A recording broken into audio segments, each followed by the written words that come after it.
Hey people, welcome to Accidental Gods, to the podcast arm of the wider project where we still believe that another world is possible and that together we can create a future that we would be proud to leave to the generations that come after us.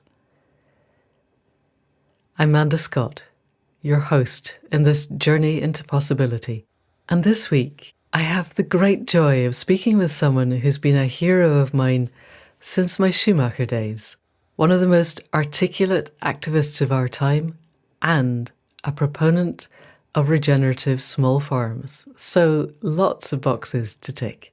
Chris Smaje started off his professional life as an academic. He worked at the University of Surry and then in the Department of Anthropology at Goldsmith College. His focus then was aspects of social policy, social identities and the environment. And then 17 years ago, he gave up academia to walk the talk and became a farmer. And now he co-farms a fairly small acreage in Somerset, which, for those of you outside the UK, is in the nice southwest, almost the middle of the south of England. Chris writes the Small Farm Futures blog, which is one of those on my absolute must-read lists. And then in 2020, to my great delight, Chelsea Green published his book, A Small Farm Future, which forms the basis of this conversation. In it, he lays out the 10 crises of our times, which, when we put them together, create what we're calling the wicked problem of this moment in history. That's not a phrase we made up, that's one that's in general use. From there, the remaining 3/4 of the book explore the ways in which rural localism can offer a way for humanity to see itself through the crisis that we face in both the global north and the global south. So I genuinely think that if you're interested in these fields at all, you're going to want to read Chris's book. And we're taking that as the starting point of the podcast rather than looking at what did you write, tell us about the book. So we're looking less at the why we need rural localism, because that's all in the book, and more at the ways of how it might happen, how it might work, how it might feel like when we get there. Along the way, we delve fairly deeply into the ways humanity has organised in the past, and we absolutely do reference Graeber and Wengrow's The Dawn of Everything, which is, as you'll know if you listen to any of these podcasts, one of the big light bulb books of the last few years for me. Chris has read it too, so we're able to look at some of the findings of that and then apply them not to how we lived in the past, but to recognising that we were able to self-organise in the past and therefore we can do it in the future, which is, of course, the entire premise of this podcast. So, with great delight, people of the podcast, please do welcome Chris Smaje, author of A Small Farm Future. So Chris Smaje, superhero for a long time. I am extremely grateful for you coming onto the Accidental Gods podcast. Good morning, and how is it in your beautiful farm? Good morning. Yeah, well, great to be here. It's very nice. Weather's looking good, so good to go. Good, thank you. It was anything like here. It's feeling like April out there, which is lovely, except it's not April, and we're not used to it feeling. It did feel like January last week. It was definitely very cold. Yeah. So I had a podcast question that I was asking everybody, and we're into the second month of the new year, and I've already abandoned it because I think there is so much that we could be talking about on Small Farm Futures that I don't need the conversation lead in. We might ask it at the end. Instead, we're at episode 165, I think. So we have a basic premise of the current system is broken, and we need to move forward. And reading your book for the second time, I made a list of everything that we're at the end of. And what I've got is we're at a post-carbon, post-growth, which is to say post-capitalist, post-industrial, and reading your book, realising that probably means post-urban. And certainly Simon Michaud would agree with that. A lot of the things that I'm exploring are saying that the big cities of today are over. I would like to delve into that a little bit because we had cities for the last 10,000 years that didn't run on carbon. Where are we going to be living is a big question. I think your whole concept of political economy and the way our current politics works is really interesting. And I would say our current democratic system is not democratic and needs to end. So we're at a kind of post-current democratic system place. And in all of that, we're also at a post-industrial place. Given all of those are over, and you can question any of them, the next question is, so where are we going? What does it look like and feel like, and how do we get there? And I completely get. I've been asking those questions the past 4 years, and so far everyone has said that's really complicated, we don't really know. But it feels increasingly urgent that we at least begin to explore what might be possible, and that your book definitely does that. So over to you. Where are we going? How do we get there?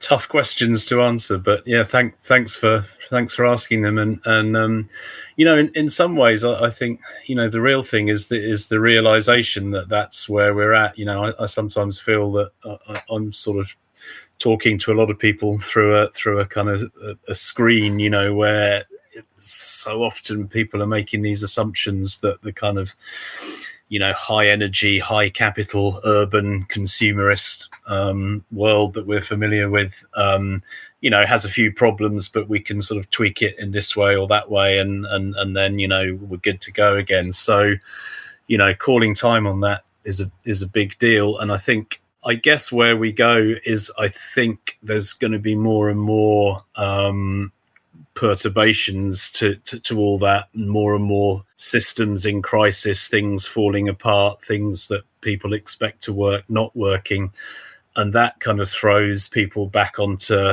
having to make good themselves locally. And I guess I guess my vision could be regarded as being pessimistic or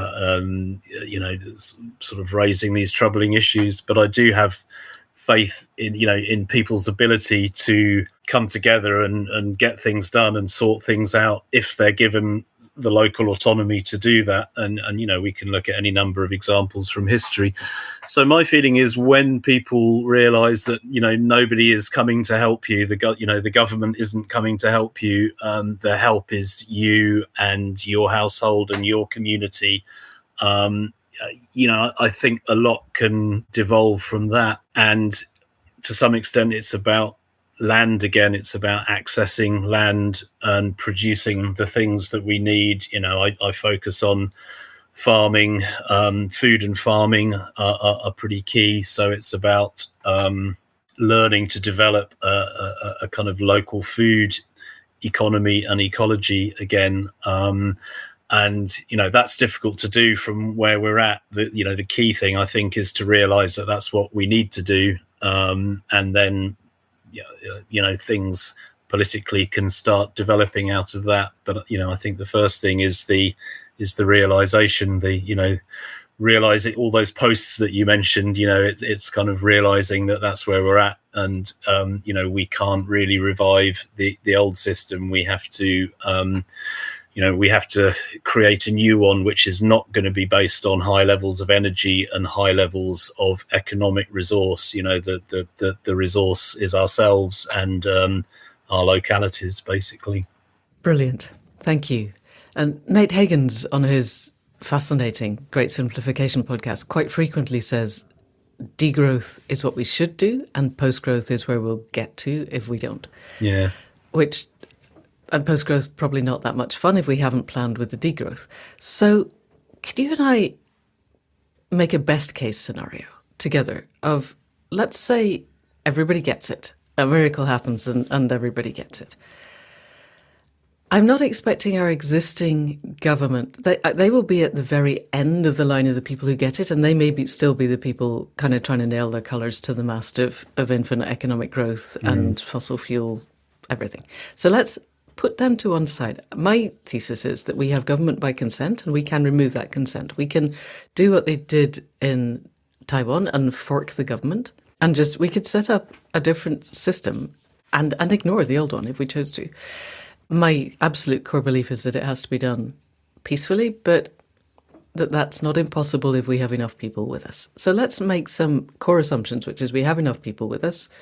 We just need a concept of how to structure this small farm future that you consider in the book and what lives around it Is this a thought experiment that you've done? Maybe we could take ourselves 10, 15 years, maybe even 20 years to the future with the assumption that everyone is on board and we've created enough of a consensus around core values to carry the change that we need.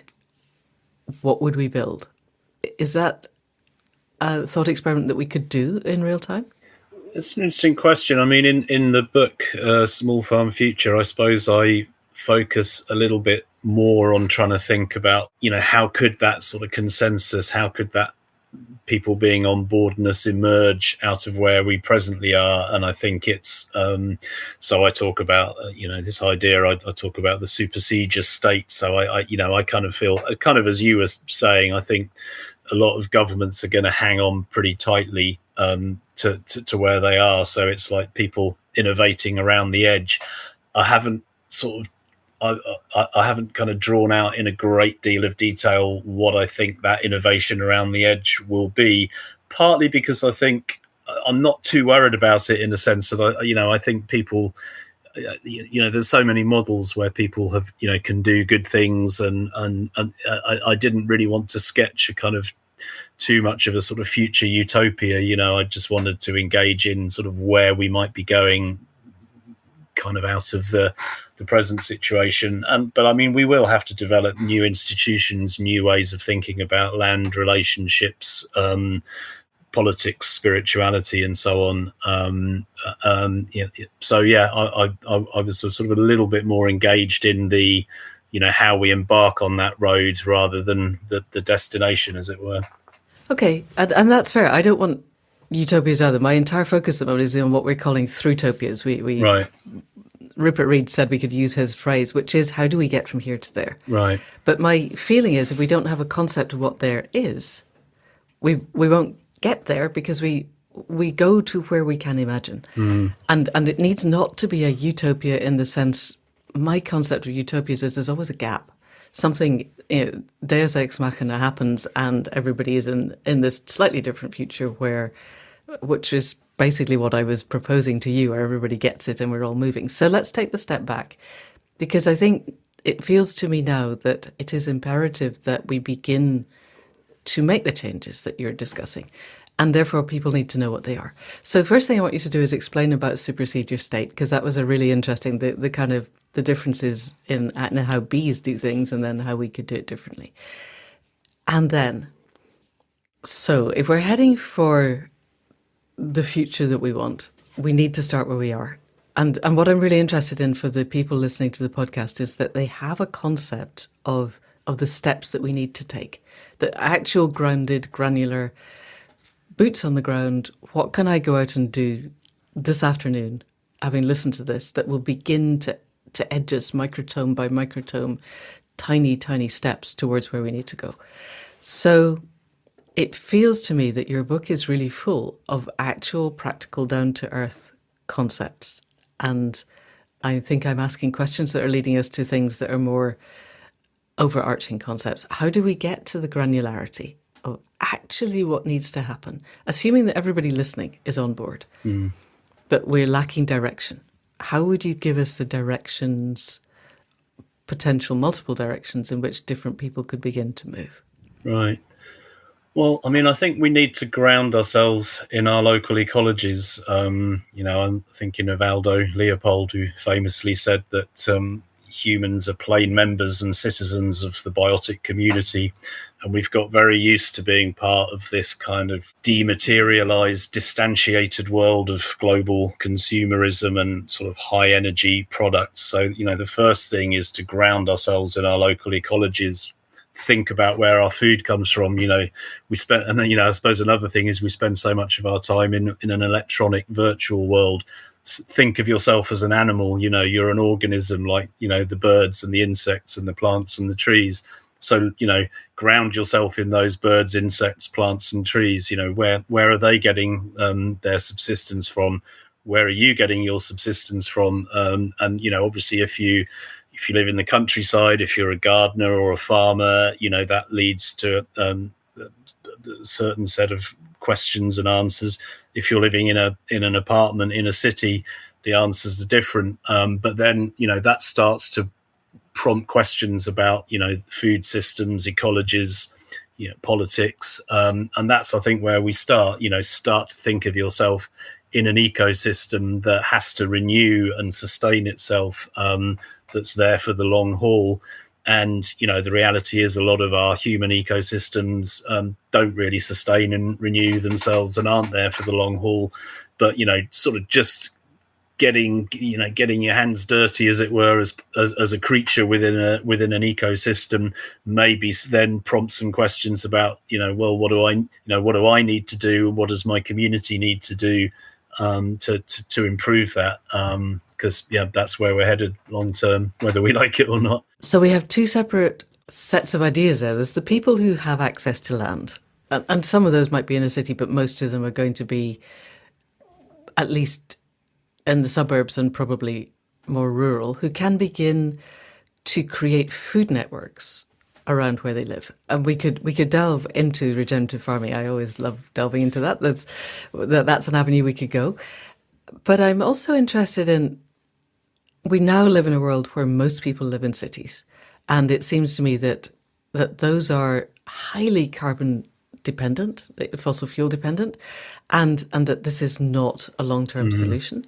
Have you thought through, this is probably not your field because you're a farmer and everything that you write is about farming, but how do we feed the cities, or do we move everybody out to rural spaces? And what are the political implications of that, and how do we overcome them? Right.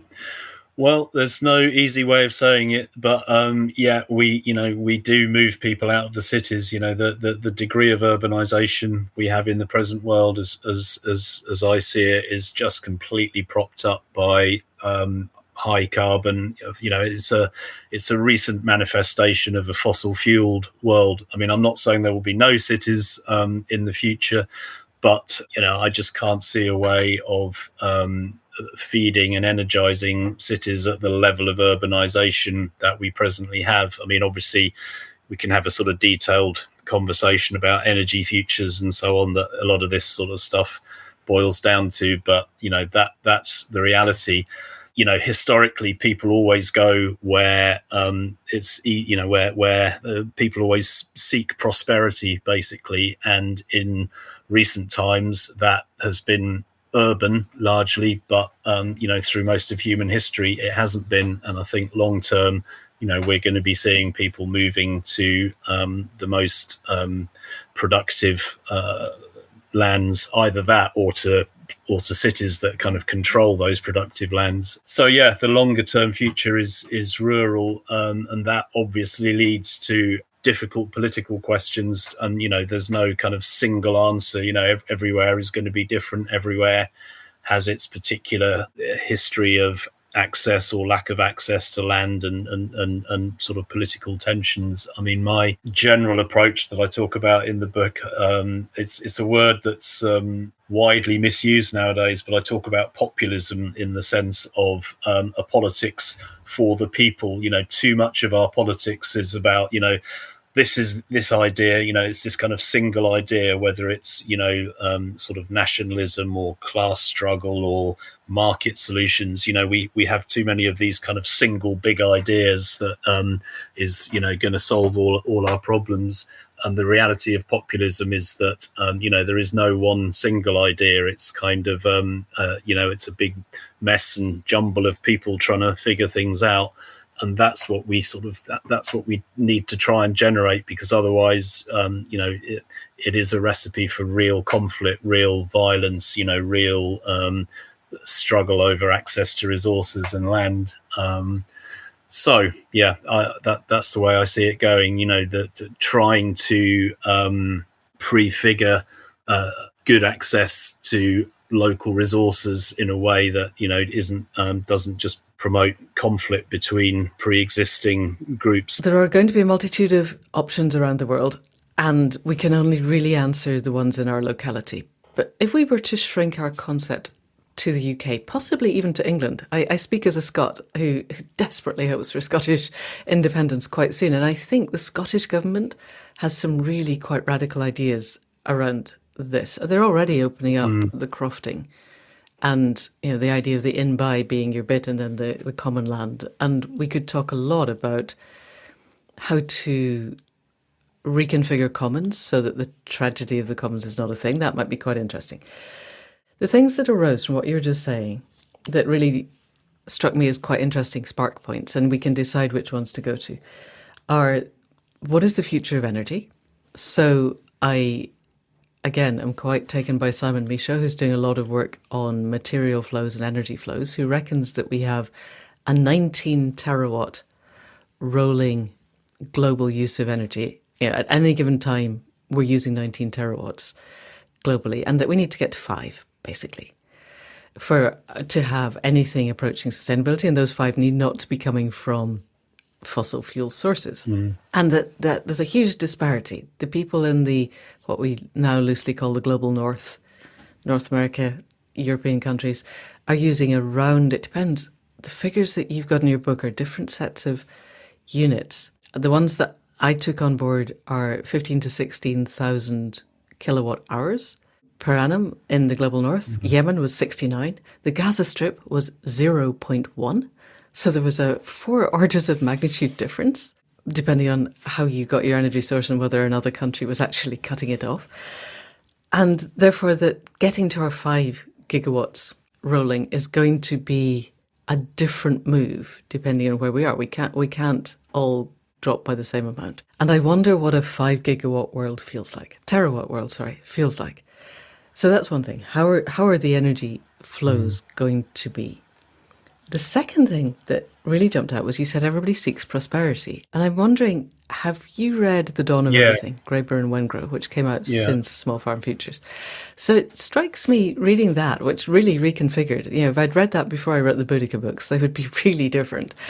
and one of the really fascinating things, this is an aside, but that in the UK, we took up farming for a few generations in pre-Roman times, and then abandoned it and went back to foraging hazelnuts from the forest, which leads me to believe that farming was quite hard, or there were a few bad harvests, and foraging hazelnuts was really easy, partly because there were no grey squirrels and lots of hazelnuts, one assumes.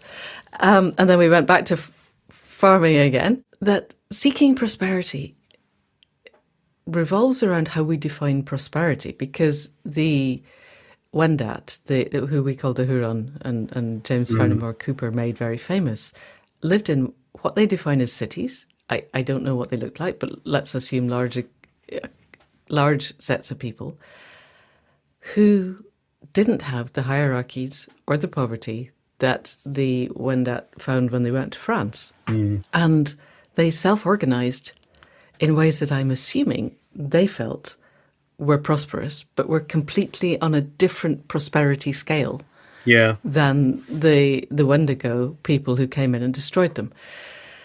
How do we step back into that alternative sense of prosperity? So I've really got 2 sets of questions. One is energy futures. How do we get to an energy future that actually works in a way that doesn't leave lots of people destitute? And the other question is, how do we get to a sense of prosperity that actually works without leaving a lot of people destitute? And I think the 2 are linked up, because our addiction to fossil fuel has shifted our sense of what prosperity means. Yeah. One last bit before you start, which is I go back, partly because I wrote the Boudica books, my sense of capitalism is that it arrived in Britain with the Romans. They brought money, they brought this idea that a man owns, women are owned by their fathers and then their husbands, and they brought the destruction of tribal living and this concept that everything, we know the price of everything and the value of nothing. So I would trace here back to how could we get back to the tribal living that happened before the Romans came, as it being a potential model of a completely regenerative culture. But we need not to go back. We need to go forward. We're not ever heading backwards. That doesn't work. How can we move forward into something that has that level of cohesion in a way that leaves people feeling alive? Right. Wow, there's a lot of big questions there, and I agree with you. They're all absolutely linked. I mean, one way to link the energy with the prosperity question is sort of exactly as we were just talking about. If we're in a lower energy world, then you have to start looking to your local landscape to produce food and fiber, potentially energies, and heat, and so on. And that, in a way, a lot of the problems that we presently have with farming, to do with livestock and over fertilization and, all the rest of it, these all arise from just having this surfeit of external energy coming into the local agro-ecosystem. So we need to think about prosperity. I totally agree with what you're saying in a different way. It's not about money, it's not about your personal command of other people or other organisms or the world. It's about what makes you feel kind of spiritually enriched ultimately, and personally nourished. Food and spirit kind of goes together, really. So they're totally linked in that way. And then, it's interesting. I don't know an awful lot about Roman history and so on, but what you were saying rings true to me in terms of, that kind of colonizer model of sort of generating abstract, money wealth, symbolic wealth, that as a colonizer, you come in and reorganize everything, in order to be able to extract and own. And so it's kind of thinking about that in a different way. It's interesting when you look at the way people organized. You were talking about tribal living. To my mind, something that I wrote a review of Graeber and Wengrow's book. I thought it was a great book. I think there's always that tension, I guess, in history between the colonizers and the extractors. That tendency towards symbolic excess, which I think is very much one dimension of the human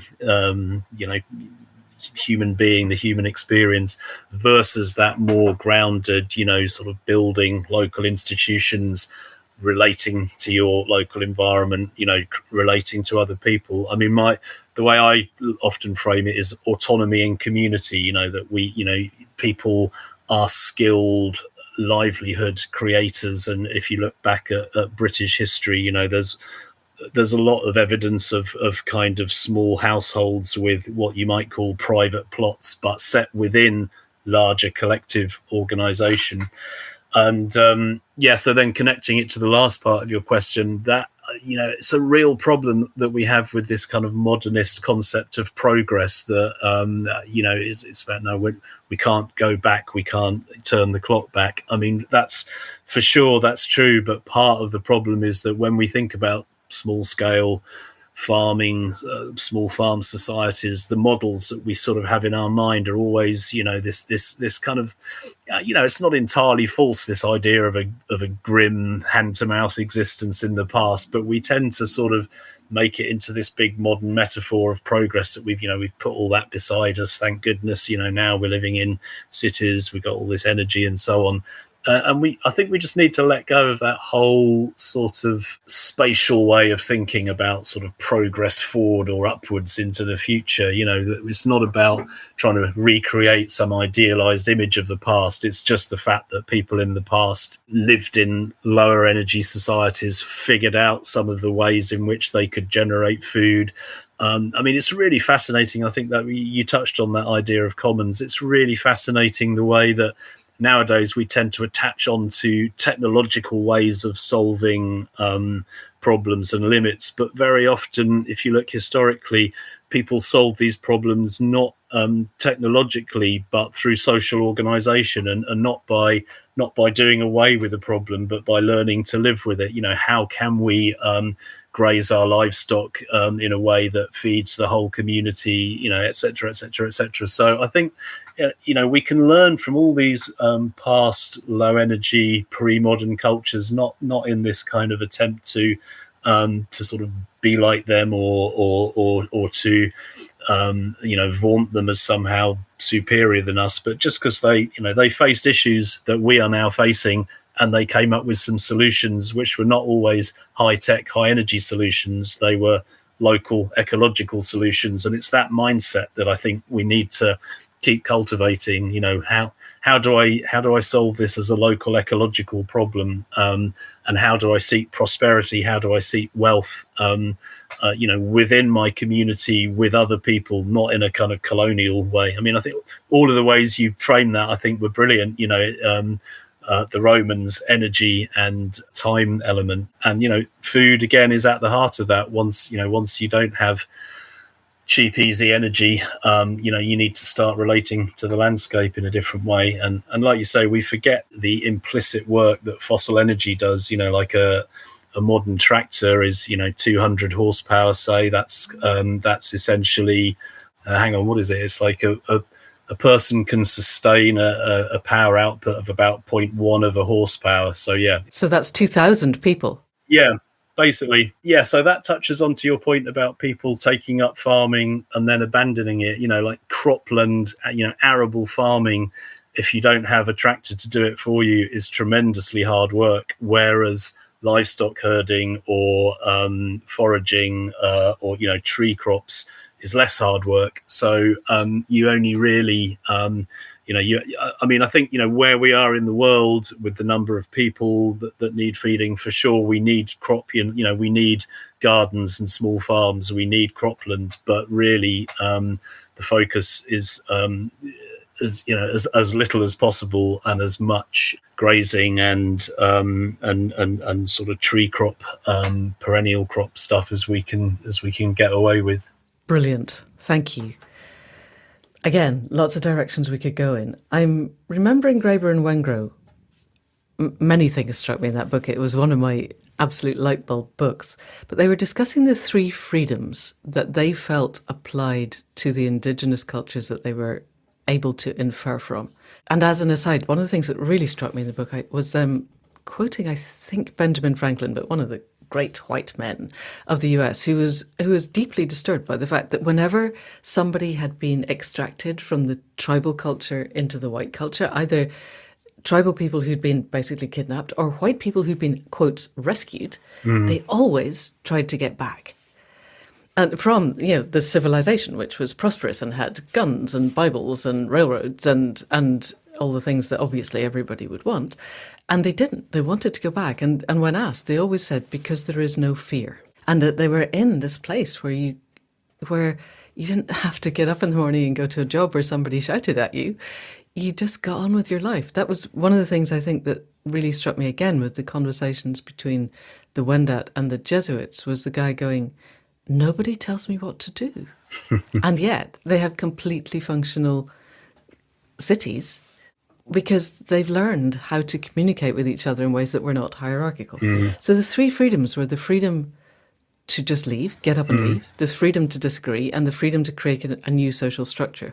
And that seems to me that if we were to apply them here, we would need a different political structure. So I'd like to move to talking about politics with you. But one of the things that really struck me in your book was the awareness that in the past, within our, if I'm extending capitalism for 2,000 years, which is still a tiny, tiny, tiny fraction of 300,000 years of modern human existence, as opposed to Paleolithic existence in different forms. So Homo sapiens, 300,000 years. 2,000 of a part of Homo sapiens, not even all of it. We didn't colonize the Australias for quite a long time. We didn't colonize all of the Americas. There were people living perfectly happily, not in a capitalist system. When we begin to impose that, then we begin to create political strictures that tell people how to behave. And as a not heterosexual, not man, growing up even in the late 20th century in a tiny little village with the twitching net curtains, it was not fun. And I do not ever want to go back to other people having the power to tell me who I am and who I could be. But I'm also very aware that 2 centuries ago, as a not heterosexual, not Christian, not man, I'd have been dead quite early in a very nasty way because that was completely unacceptable. It wasn't the nobody tells me what to do of the indigenous tribes. So in our moving back to rural localism, what interests me is how do we create the culture of of what was essentially a kind of libertarian communism, as far as I can tell. But it functioned because everybody supported everybody else.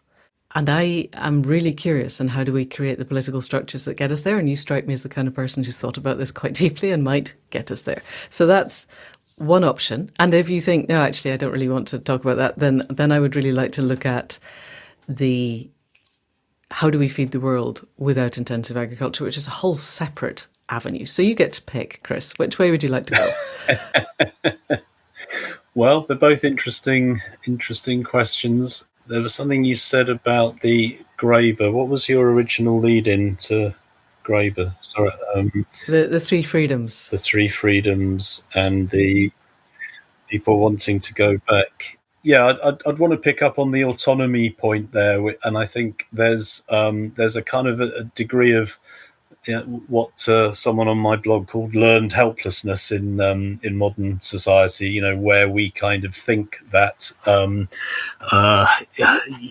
it's almost like we don't want that autonomy. We don't want to sort of have the responsibility of creating a livelihood because because we're fearful, because we're sort of scared of that reality. So, that's something that I think we need to transcend. So politically, if we wanted to move towards the Graeber and Wengrow kind of living where nobody tells us what to do, and yet we have a fully functional society, quite a complex society, as opposed to my terror of the indigenous peasant societies of our witch-burning past, which, leaving aside that the historicity of that is not necessarily accurate, it was still, there were certain ways to behave, and if you stepped outside them, you were in deep, deep trouble. And speaking as someone who would have wanted to step outside of pretty much all of them, I don't want to go back to that. So how do we create communities where the people driven by the need to control don't get to hold the control? Right.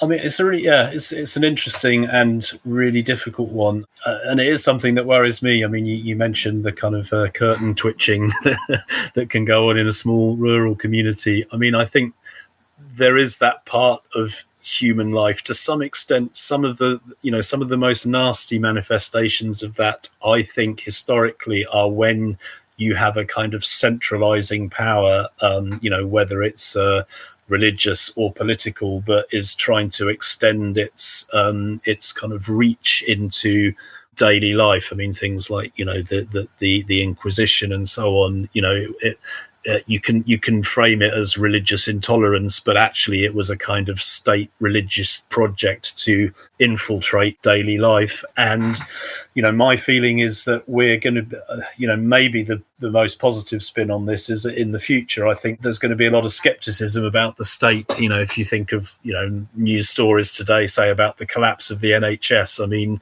what do we expect of the government? We're paying our taxes. We expect the government to lay on some services. It can't even do that. Why should I take it seriously? That then creates some space to generate, to self-generate from the bottom up different institutions. There is a danger there because part of, there's definitely that part of humanity. There's a danger of patriarchy. There's a danger of, various forms of domination and control. But there's also that history that Graeber and Wengrow talk about, where people find their way out of that, and it can take time, it can take generations, it can take unpleasant conflict, but people can do it, and it's kind of interesting, I think, because we're sort of we're talking about collapse, the history of previous collapses generally are written by the people who had the most to lose in the collapse. They were basically the sort of literate men saying, oh God, this is awful, everything's going, falling apart. But often the ordinary people were like, great collapse, I'm not being I'm not having to pay so many taxes, I'm not being screwed by the and people sort of figure out a meaningful local life. I mean, I don't mean to paint too rosy a portrait of it, because I think you're absolutely right. There's always that there's always that sort of power and desire to dominate other people is always potentially in play. I suppose what I would say is we need to stop thinking that somehow the government or centralized power is going to protect us from that. I mean, I think increasingly it won't. Increasingly, we're going to see forms of, essentially fascist, authoritarian government that's, trying to demonize certain people. We're seeing it already.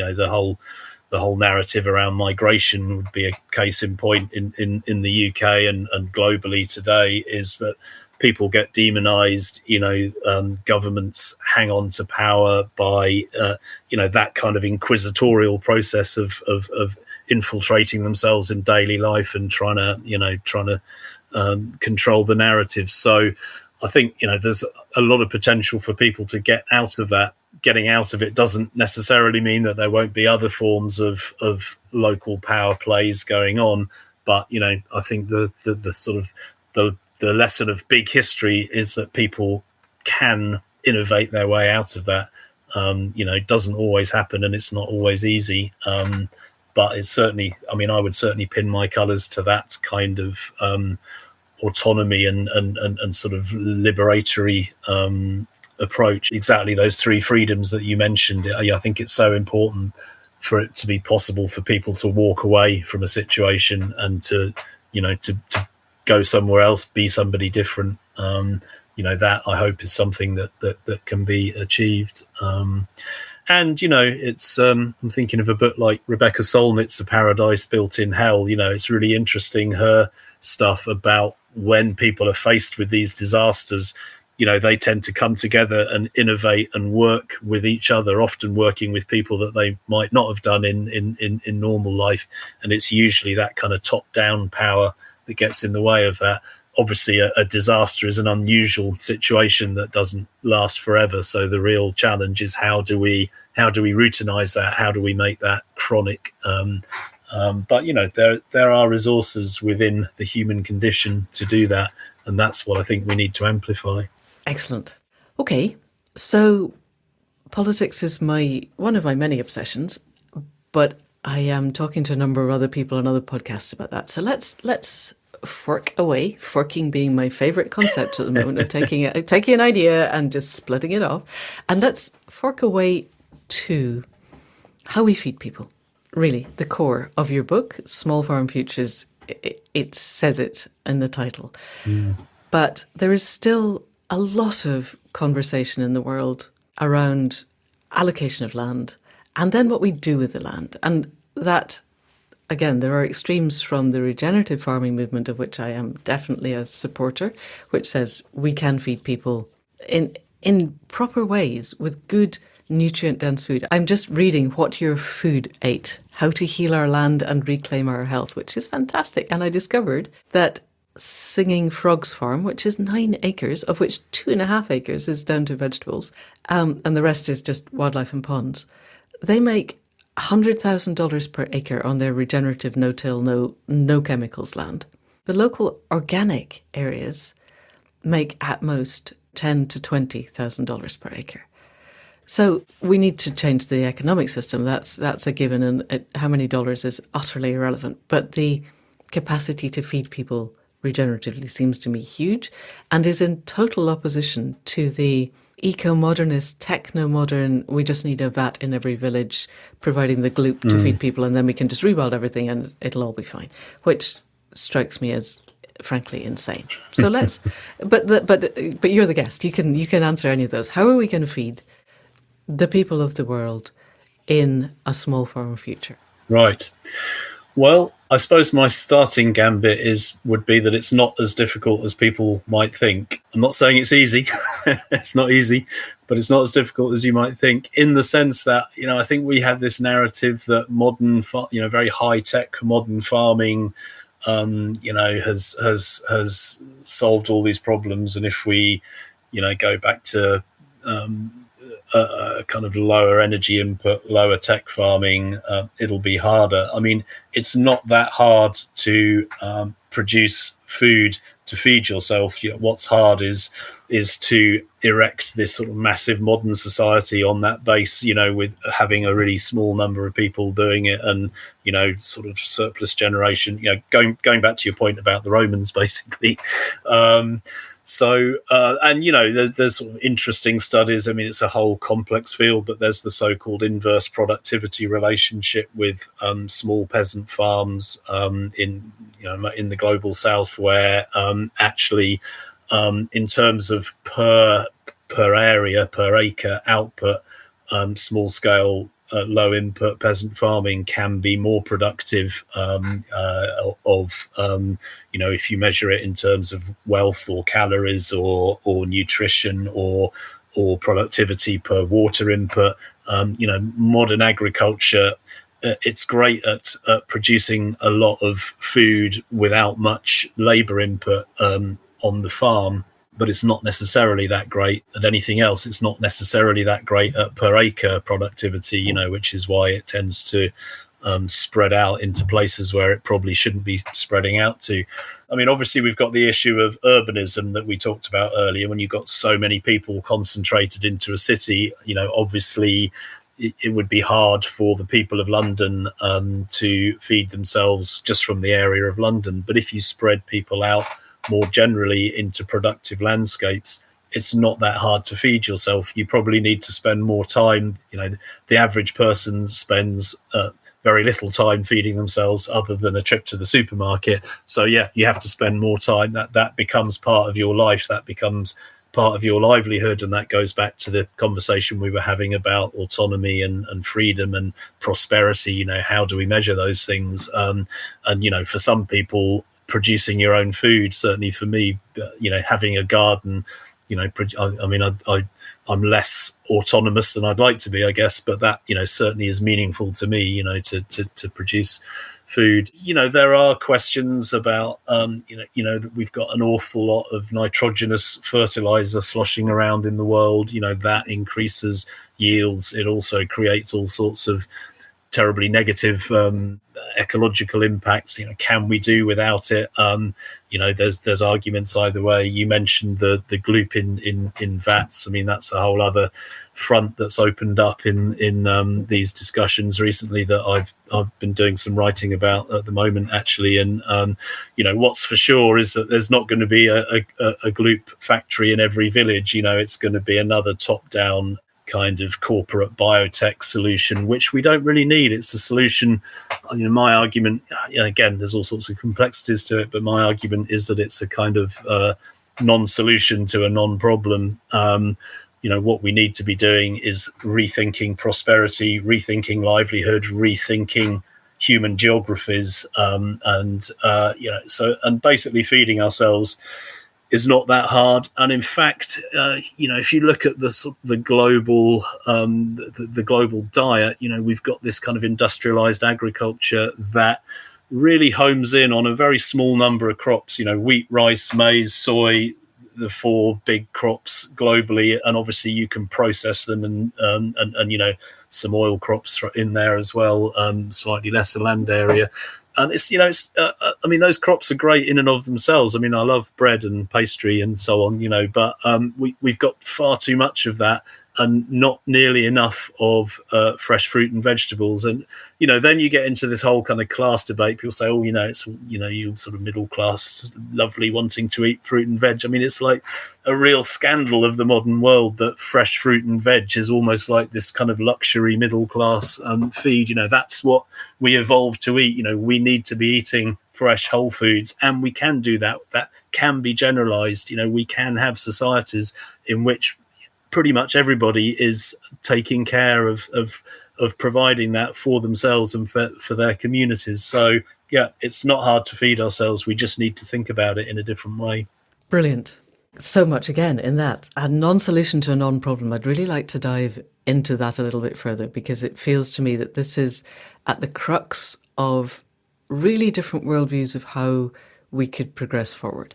So what I kind of knew, but I'm learning in much more detail from what your food ate, is the extent to which things like nitrogenous fertilizer and the concepts of you alter the pH of the land, you chuck lime on it if it's too acidic, basically.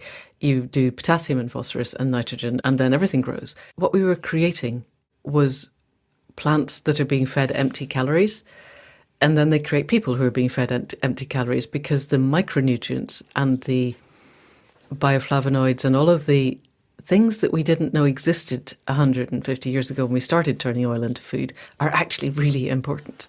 So the wave of type 2 diabetes around the planet, of people who are being fed endless empty calories that don't actually contain what they need. So they're, in one sense, starving to death, while in the other sense, becoming obese. And we're doing that because we're creating crops that are in themselves kind of big and fat and lacking in essential nutrients. And that this bizarre idea that we're going to create factory food, gloop, to feed people, and it will somehow provide all their nutrients, and that they'll like this, and that we've also somehow miraculously managed to create energy out that somehow will be more than the energy in, which is, as far as I can tell, a perpetual motion machine. Because the energy comes from somewhere. And I read something on Twitter the other day. I backed out of that thread because it was so distressing, of going, oh, don't worry, we'll only run the factories when the sun is shining, so we'll be using renewable power. You're actually, you're just going off the edge of insanity, because we will need every little, if we're going from 19 terawatts to 5 terawatts, and you're suggesting we use a serious percentage of those 5 terawatts to create food, when we could be using sunlight and grass. Are you out of your tiny minds? So, sorry, that's my rant. I'm sure you have a slightly more, less ranty and more educated bit on that. But could we look at the non-solution to the non-problem and give people a little bit more granular stuff around, yes, we can feed ourselves, because I think this is going to become one of the big conversations that we need to be holding. Well, I mean, I think, there's a long history of essentially a sort of government corporate attempts to take hold of the food system and to present it as a sort of solution to problems that people didn't necessarily have. I mean, the Green Revolution would be a great example of that, where it's presented as kind of feeding the starving, but that there was never really a problem of hunger that was caused by lack of enough rice or wheat. It's always a kind of political distributional problem, and the result of that was very sort of fertilizer and pesticide dependent crops that benefited richer farmers to the detriment of poorer farmers. And there's a great book about that, actually, I read recently by a guy called Glenn Davis Stone, called The Agricultural Dilemma. And he talks about that historically, going right back to the 19th century, the people that first figured out the plant nutrition requirements and the need for nitrogen, and how that kind of, there was sort of from the early days a kind of revolving door between basic scientific research and corporations and governments worried about food security and conflict with other governments. And so, it all kind of gets wrapped up in that.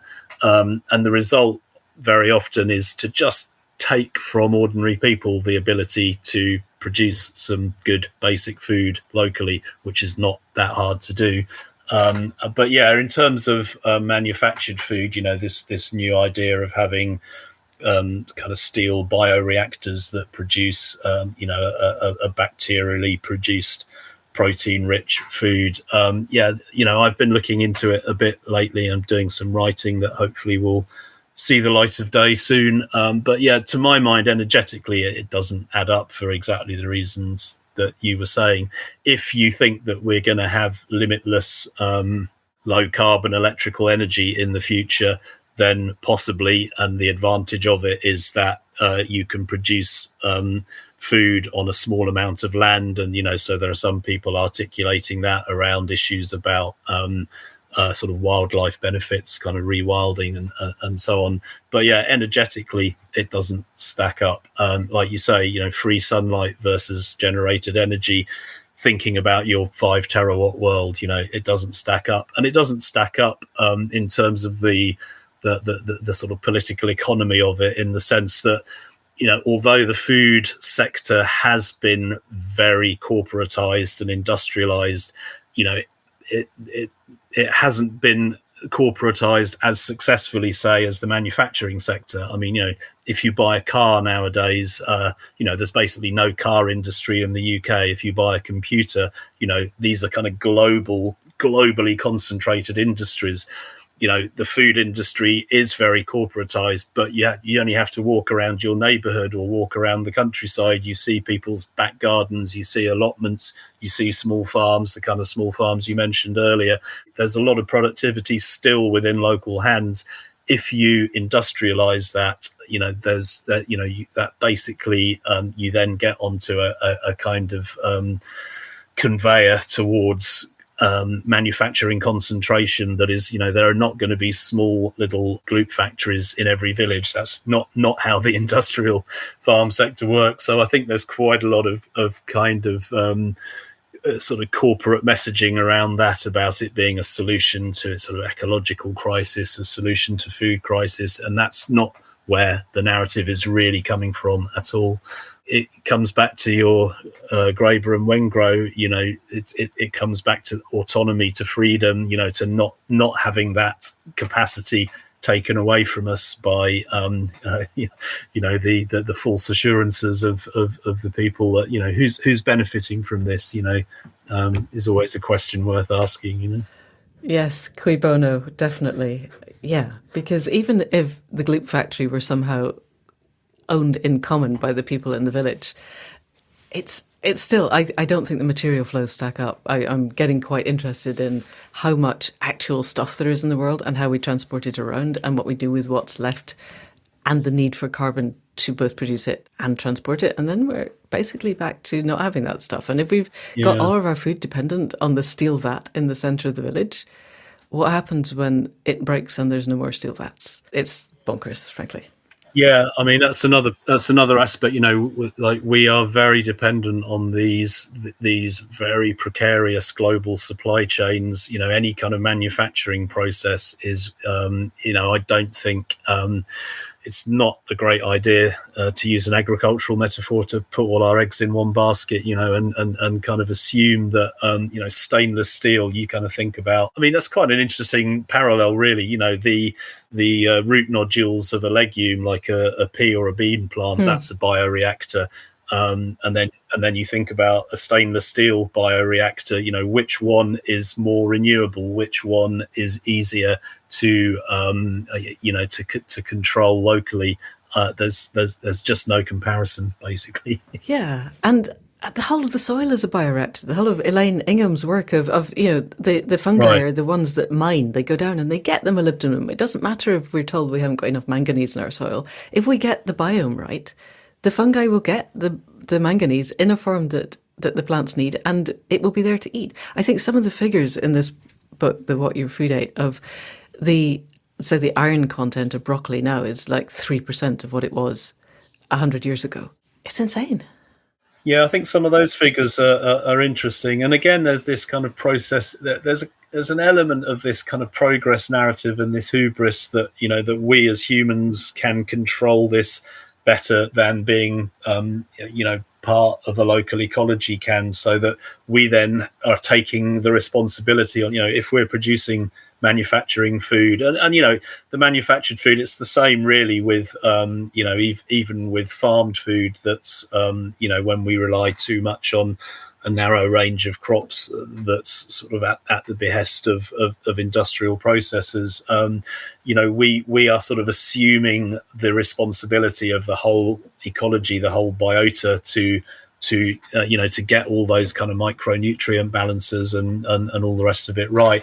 And I don't think we don't really know enough, and we're not really sort of clever enough, and we don't have enough resource to really get that right for everybody, as compared to just being a part of a more diverse local biota. I mean, I'm not saying that that necessarily answers every problem, but it's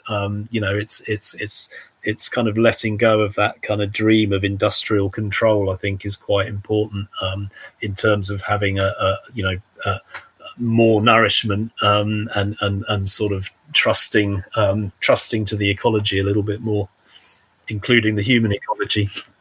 Yes, and human creativity and the human capacity, once we all set our values, realise that we've got common values, and then that we can. Believing that we can and not looking at the past and seeing the ways that we couldn't, I think, feels to me really important, particularly with politics.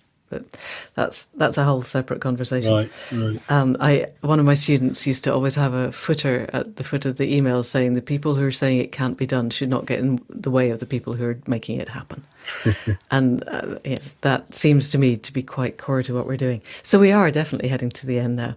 And I'm going to ask you the question that I was going to ask at the beginning, because it feels like a good way to end, of what makes your heart sing right now and where does it take you as an ending? So include anything you want to say to people. Go.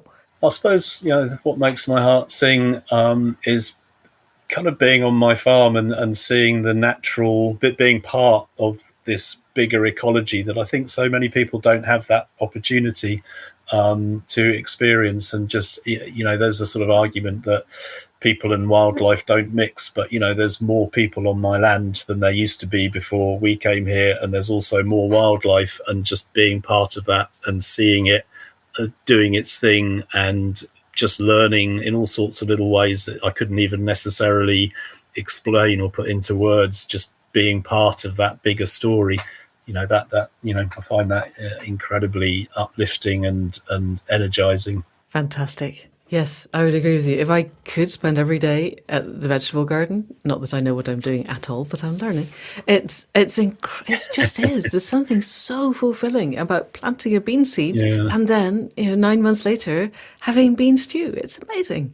It's just miraculous every time. It's like having lambs born, and you go, oh, new life. They're gorgeous. Yeah. All right. Thank you, Chris. It's been really exciting and interesting, and it does feel to me that we're right at the edge of the thought processes. But if we don't think to those edges, we won't get there. And definitely, I would encourage people to read your book, because it explains not only why we need to get there, but also what the edges are, and how to think through them. So I hope we have, in some way, managed to articulate that and take it a step further during the podcast. Thank you so much for coming on. Yeah, thanks very much, Amanda. It's been a pleasure. So that's it for another week. Huge thanks to Chris for everything that he's doing, and for his capacity to think broadly and to apply the thinking in so many different directions, and with such generosity of spirit. I am well aware that I can get quite cross with quite a lot of people, and my capacity to look at things in an even-handed way is probably not as good as it could be. And one of the many, many striking features of Chris's book is his ability to look at both sides of any argument with really clear critical thinking. Even if you're not interested in farming and the future of how we could live, which would surprise me if you weren't, but even if you're not, simply as an example of sane critical thinking, his book is well worth a read. So there will be a link in the show notes, and I completely recommend that you read it. So, as ever, we'll be back next week with another conversation. And in the meantime, enormous thanks to Caro C for rescuing the sound yet again, and for the music at the head and foot. Thanks to Faith Tilleray for the website and the conversations that absolutely keep us flowing, and for helping us to sort out the extraordinary new range of grant proposals on the smallholding, which seem, as far as I can tell, to be designed explicitly to run small farmers out of business so that the oligarchs can use the money that's sitting in the offshore accounts to buy the land. This is not good. I'm not entirely sure how we stop it, but changing the entire political economy seems like a good first move. That apart, huge thanks to Anne Thomas for the transcripts, and, as ever, enormous thanks to all of you for listening. We absolutely would not be here without you. And much as I love the 5 stars in our review, and am now aware that it's not just good for our egos, though it is good for our egos, and if you have time, 5 stars in a review seems to be a really good thing. But passing this on, finding the people who care, finding the people who want to be at the leading edge of change, and who frankly get that we are now heading for a post-carbon, post-urban, post-capital, post-growth, post-industrial future, and we need to be planning for it. Find those people, and please send them the link. It's the best thing we can do now, is to gather those who get it and begin to thinking of all the ways forward. So that's it for this week. See you next week. Thank you, and goodbye.